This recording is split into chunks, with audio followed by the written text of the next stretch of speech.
Hi, hello po sa inyong lahat. Isang masigla at mapagpalang araw ho ng linggo sa inyong lahat.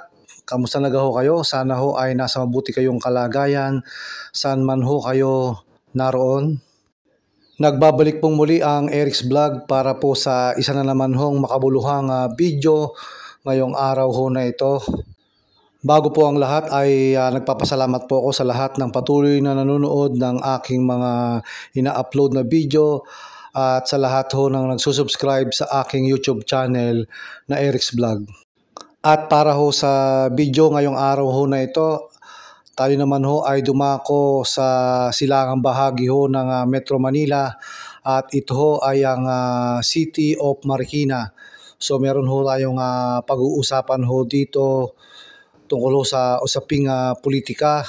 Ang akin pong tinutukoy na usaping politika ay ito hong pinag-uusapan hong labanan sa congressional race sa unang distrito ho ng Marikina City sa pagitan ho ng kasalukuyang mayor ho ng Marikina na si Marcy Teodoro at ang kasalukuyan hong senador na si Coco Pimentel. Para po sa kaalaman ng lahat, ay wala pa pong naipoproklama na representative sa unang distrito ho ng Marikina City. So yan ho ang pag-uusapan natin dito sa aking vlog para ho sa araw na ito.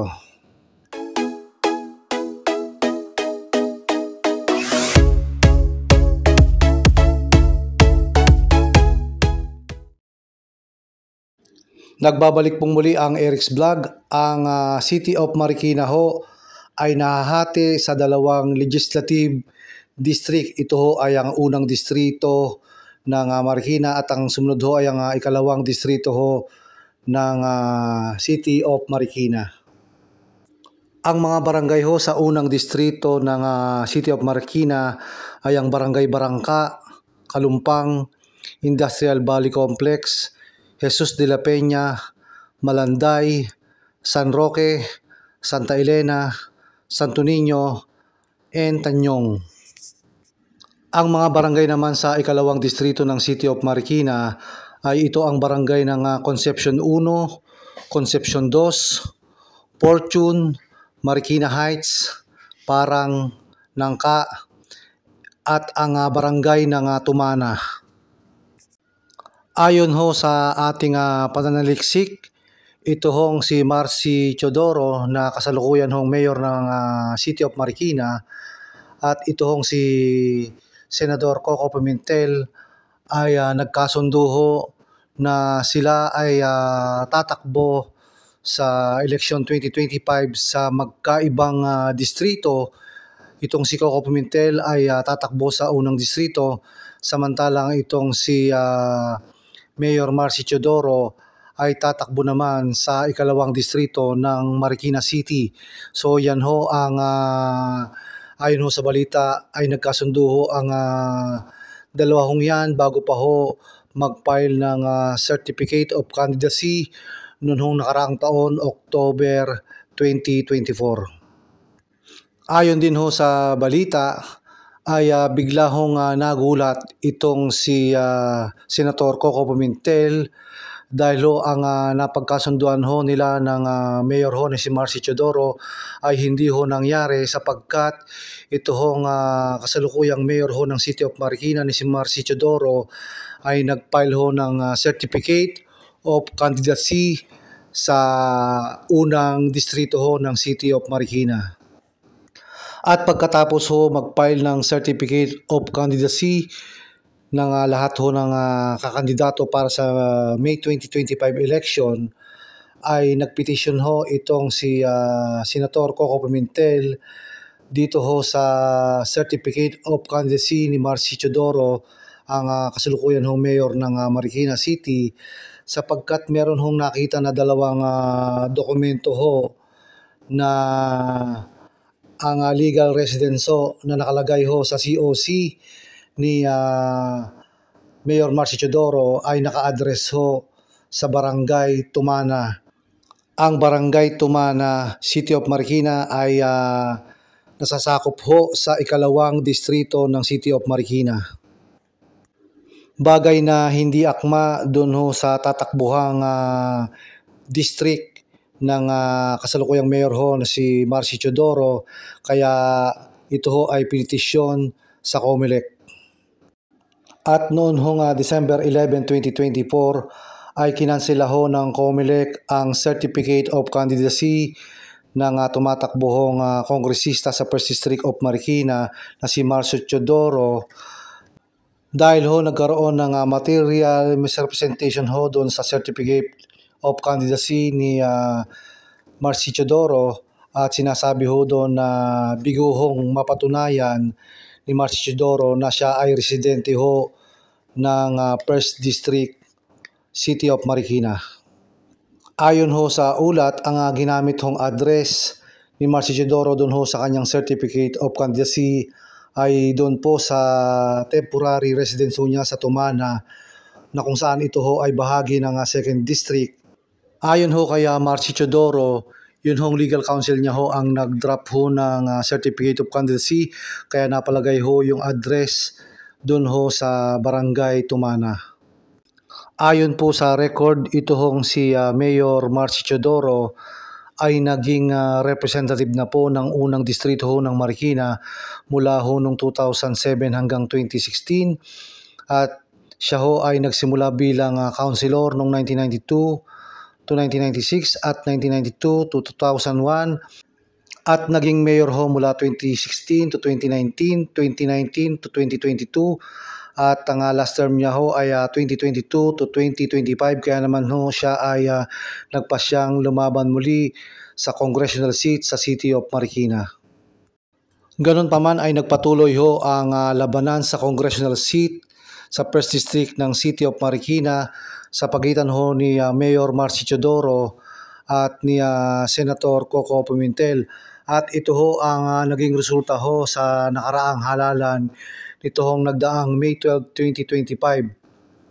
Si Mayor Marcy Teodoro ho ay nakakuha ng botong 75,062. Samantalang itong si Senador Coco Pimentel ay nakakuha lamang ho ng 29,091 votes. So lumalabas ho na napakalaki ho ng kalamangan ni Mayor Marcy Teodoro laban ho dito kay Senator Coco Pimentel doon ho sa kanilang naging labanan sa congressional seat sa unang distrito ho ng City of Marikina. Ang kabuuan hong kalamangan ni Mayor Marcy Teodoro laban ho kay Senator Coco Pimentel sa labanan ho ng congressional seat sa City of Marikina sa unang distrito ay umabot ho sa 45,971 votes. Gaya ho ng aking nasabi ho kanina, ito hong si Mayor Marcy Teodoro ay naging representative na ho o congressman sa unang distrito ho ng Marikina noong hong 2007 hanggang 2016 at ang address ho niya na nakalagay ho sa COC niya nung siya ho ay lumaban dyan sa 1st District of Marikina ay doon ho sa kanyang permanent resident ho sa San Roque, Marikina.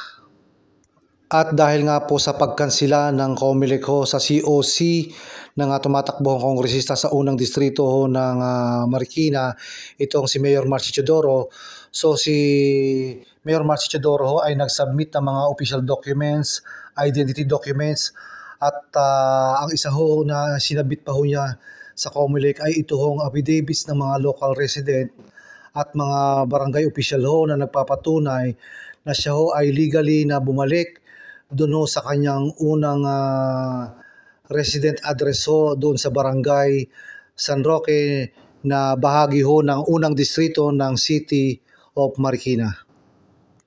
At ito hong nagdaang araw na June 25, 2025 ay naglabas ho ng anunsyo itong COMELEC na kung saan ho ay inaalis na ho nila ang pagkakasuspended ho ng proklamasyon para ho sa nanalong Marikina representative sa unang distrito ho na itong si Mayor Marcy Teodoro at sinabi rin ho ng COMELEC NBank na nabigo ho ang petitioner na patunayan na itong si Marcy Teodoro ho ay nagkaroon ng representation doon sa kanyang COC. Ito din ho yung sinabi ng Comelec NBank na sinasabi ho nila na ito hong Teodoro's domicile of origin is in the 1st District of Marikina. So yung domicile ho ay yun hong permanent address.